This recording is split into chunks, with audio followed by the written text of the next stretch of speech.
Always two there are. No more, no less. A master and an apprentice.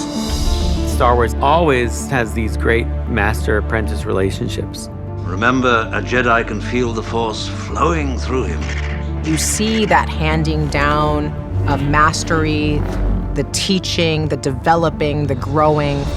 Do or do not. There is no try. It's very much the idea of apprenticeship. The need for those two groups to come together in order to pass down the knowledge and to help save the world, in the case of Star Wars. When I left you, I was but a learner. Now I am the master. Only a master of evil, Darth.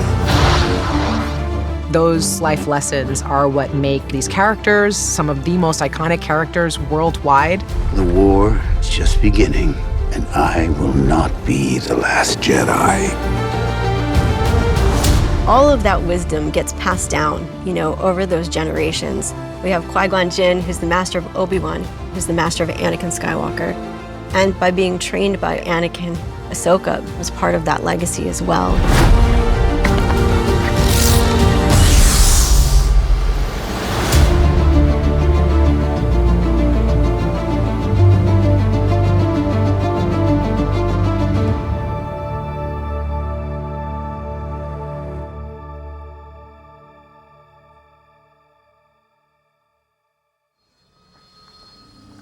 Ahsoka is a character that Dave Filoni created and worked with George Lucas on in the Clone Wars. Originally, we didn't really know, exactly what the Clone Wars was going to be, and we made up our own little band of characters. There was a character that was a Jedi, and there was a Padawan, and thought, we'll put them on adventures. But, George had other ideas. He says, well, and this character, and he points to the Padawan we had, and he says, let's give Anakin Skywalker a Padawan. And I was like, Anakin doesn't have Padawan. And he just looked at me and said, Anakin has a Padawan. And that was basically it. That's how Ahsoka came about. We cast Ashley Eckstein to be the voice of the character. And she's fantastic in the Clone Wars and Rebels. Ahsoka is one of the most well-developed characters in Star Wars, period. She's the apprentice of Anakin Skywalker. She's the only one that he is trained to be a Jedi. This young teenage girl who was trained to be a keeper of the peace had to become a warrior worthy of standing next to the greatest Jedi of all time.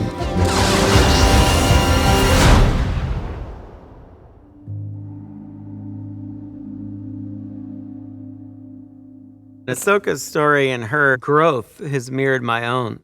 As you see my style of storytelling mature, the stories got more complex.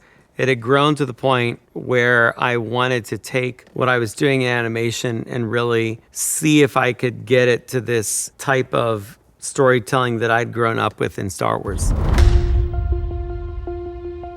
Mandalorian Season 1 was a perfect place for me to experiment with my own creativity and style, but have a great backstop and support from collaborating with all these other extraordinary people. You must reunite it with its own kind. This is the way.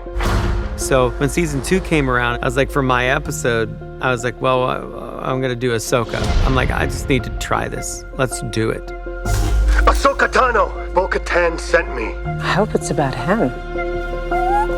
For a character that has such depth and complexity, to bring that character to live action made a tremendous amount of sense. Tell me what I want to know. Where is your master? George visited the set when we were filming the lightsaber fight in the Japanese garden, Season 2. And I think it was really encouraging of Dave stepping up to this role. And so George would turn to Kathy and myself and be proud of Dave. He was Dave's teacher, and Dave was his apprentice.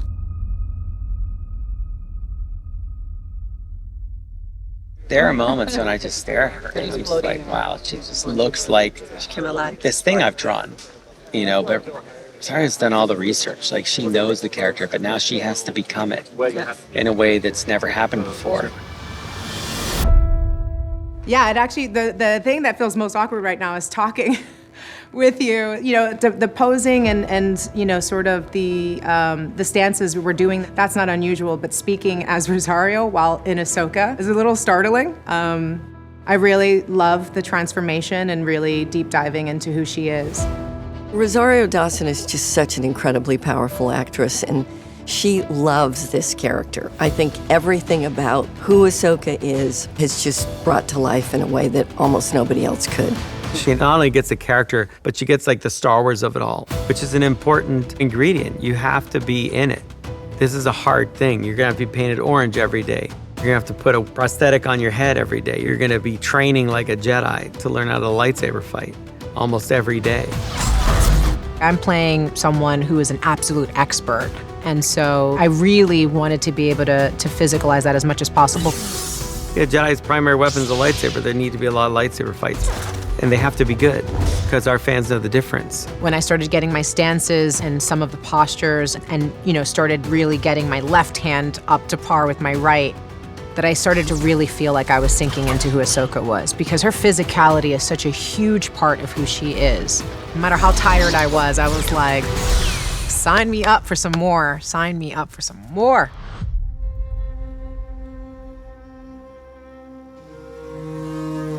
When you step into Star Wars and work with George, you are part of a legacy. You're part of a history. And we had to uphold that history and yet do this completely new and different thing.